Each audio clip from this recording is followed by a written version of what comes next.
Welcome back to one more mini blog. ఈరోజు మా తమ్ముడు ఒక ఎక్స్పెరిమెంట్ చేస్తున్నారు. ఆ ఎక్స్పెరిమెంట్ ఏంటంటే ఒక టిష్యూ మీద వాటర్ పోయాలి. గ్లాస్కి హాఫ్ వాటర్. మా తమ్ముడు చేస్తున్నారు చూడండి. ఇప్పుడు చేయనివ్వండి. ఎలా చేయాలి? వాటర్ పోయాలి. వెయిట్.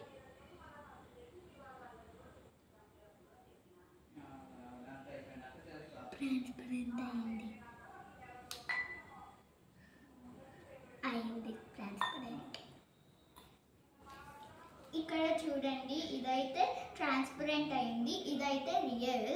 మీరు కూడా ఇంట్లో ట్రై చేసి నాకు కామెంట్ చేయండి ఎలా వచ్చిందనేసి. Thank you for watching. Please like, share and subscribe to my channel. Thank you. Bye guys. First ఇది చూడండి ఒకసారి. మీరు చూడండి, గోడ కనిపిస్తుంది.